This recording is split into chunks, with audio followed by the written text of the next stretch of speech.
হত্যাকাণ্ড ডেটের পর ডেট, ডেটের পর ডেট এমন না হয়।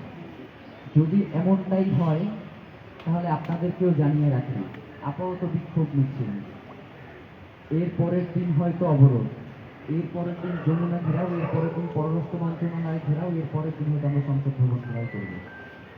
শহীদ ওসমান হত্যা আমরা অনেক নর্মাল বলতেছি, কারণ সকাল থেকে এখন পর্যন্ত আমরা শুধু এই হত্যাকাণ্ডের বিচারের জন্য মানুষের দ্বারে দ্বারে যাচ্ছি। আমাদেরকে অসহায় মনে করবেন না, আমাদেরকে কোনোভাবেই অসহায় মনে করবেন না। বাংলাদেশের জনগণ আমাদের সাথে আছে। শুধুমাত্র বাংলাদেশের যাতে শান্তি শৃঙ্খলার যে পরিস্থিতি এটা যাতে স্বাভাবিক থাকে, এই জন্য আমরা এখন পর্যন্ত শান্তিপূর্ণভাবে আছি। আমাদেরকে দয়া করে অশান্ত করবেন না। অশান্ত করলে বর্তমান সরকার এবং যারা যারা এর পিছনে ইন্ধন দিচ্ছেন, আপনাদের কারণেই সেই ধরনের সক্ষমতা নাই বাংলাদেশের জনগণকে। আমরা জুলাইয়ের মতো এইবার শুধু জীবন দিব না, এটা শুধু বোঝায় গেলাম। সবাইকে অসংখ্য ধন্যবাদ। বাংলাদেশ জিন্দাবাদ, ইনকিলাব জিন্দাবাদ।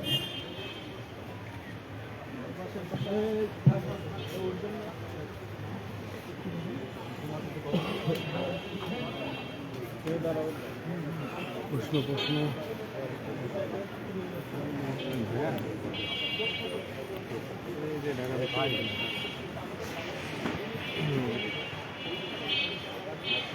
হ্যাঁ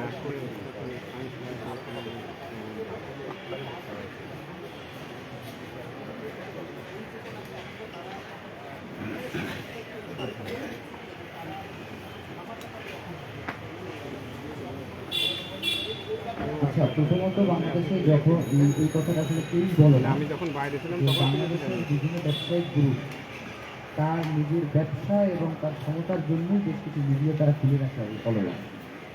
তো ওই ব্যবসায়ী গ্রুপের সাথে পরবর্তী যারা ক্ষমতায় আসে বা যারা ক্ষমতায় থাকে এদের একটা সবসময় মিডিয়া থাকে, কোন সংবাদটা তারা প্রচার করবে, কোন সংবাদটা তারা প্রচার করবে না।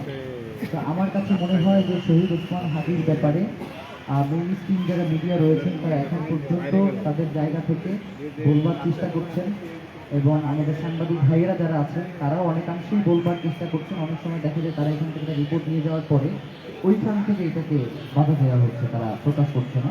তো যার কারণে আমরা ঢালাওভাবে পুরো সাংবাদিক কমিউনিটি তাদেরকে এর জন্য আমরা দোষী সাব্যস্ত করছি না, কারণ জুলাইয়ের সময় তো এই সাংবাদিক এবং যারা মাল্টিমিডিয়া রয়েছেন তারা অত্যন্ত গুরুত্বপূর্ণ ভূমিকা পালন করেছেন, এবং সেই জুলাইয়ের কণ্ঠস্বর শহীদ ওসমান হাদিকে তারা শুধুমাত্র তার খুনের জন্য ইনকিলাব মঞ্চকেই শুধু রাজপথে ছেড়ে দেবেন এমনটা আমরা বিশ্বাস করি না। আমরা মনে করি যে আমাদের ইনকিলাব মঞ্চের সাথে সাথে বাংলাদেশের সকল মেইন স্ট্রিম মিডিয়া এবং মাল্টিমিডিয়া যারা রয়েছেন প্রত্যেকেই তার নিজের জায়গা থেকে অবশ্যই এই ব্যাপারে ছোট্টার ভূমিকা পালন করবেন, এটা আমাদের বিশ্বাস, এবং আমরা এই বিশ্বাসের উপরেই থাকতে চাই। আর একটা জিনিস যেটা সেটা হচ্ছে, আপনি বললেন যে পুরো বিশ্ব ধারণ করছে, তো পুরো বিশ্ব ধারণ করলেও আমার কাছে মনে হয় যে বর্তমান যারা ক্ষমতায় আছেন তারা কেন যেন শহীদ ওসমান হাদিকে ধারণ করতে পারছেন না, এবং তারা ধারণ করলেও মানে শহীদ ওসমান হাদিকে কীভাবে ধারণ করা যায় সেই পদ্ধতিটা তারা হয়তো জানেন না। জানা যায় গিয়ে তারা শহীদ ওসমান হাদিকে ধারণ করার কথা বলছেন কিন্তু বিচারের কথা বলছেন না।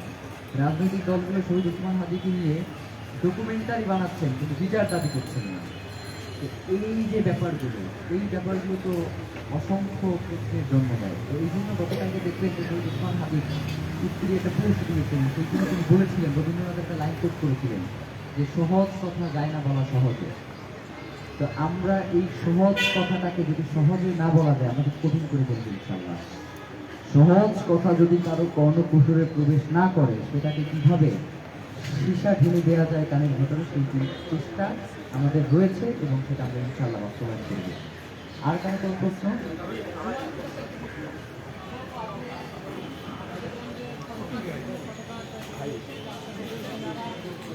ভাই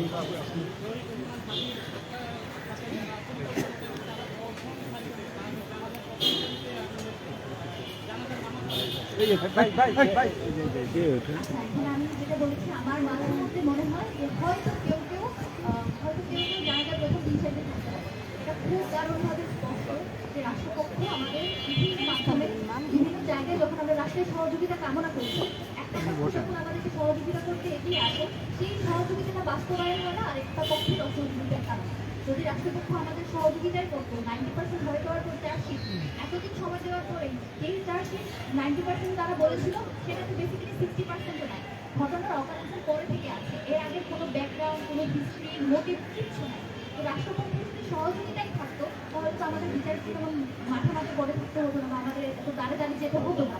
সেই জায়গা থেকে মনে করি যে রাষ্ট্রের গুরুত্বপূর্ণ জায়গায় বসে থাকা মানুষেরাই হয়তো কেউ কেউ চায় না যে উসমান হাদির সামনে ইলেকশন করে সংসদে যাক কিংবা তাদের বিরুদ্ধে যে কথাগুলো বলবে সেগুলো জানি না। সেই জায়গা থেকে আমার মনে হয়েছে যে কেউ কেউ করতে থাকলেও থাকতে পারে তারা অনেকে মিস্টেক নিউজ করছে, আপনারা যখন নিউজ করবেন একজ্যাক্ট যখন কারো কথা বলবেন বলে কিন্তু ডিরেক্টলি আপনারা তার নিউজ আপনি নিউজ থেকে আপনি নিউজ পোস্ট করবেন না, কারণ আপনারা জানেন অনেক শখ চায় যে ইসলাম পক্ষে কোনোভাবে রিলেটেড করে ফেলবে এই সত্তার বিচার থেকে মানুষ করে দেয় এবং সেই প্রতিষ্ঠা অব্যাহত রেখেছে ইনকিলাব মঞ্চ সহ যারা এই বিচারের জন্য সোচ্চার আছে তাদের বিভিন্নভাবে পুলিশ ভেরিফাই করার জন্য বিভিন্ন করার জন্য এই প্রসেসটা আমি অন্তত আশা করি আপনারা যারা এখানে আছেন আমি বিশ্বাস করি যে আপনারা সাথে জুলাই করতে পালন করে উসমান ভাইকে পালন করে আপনারা যারা মুসলিম ভাই যখনই এগুলো কথা বলবো আপনাদের বারবার সাংবাদিক ভাই বলে সম্বোধন করতে এবং আপনাদের যথেষ্ট সম্মান এবং সেই সম্মানের জায়গায় আপনারা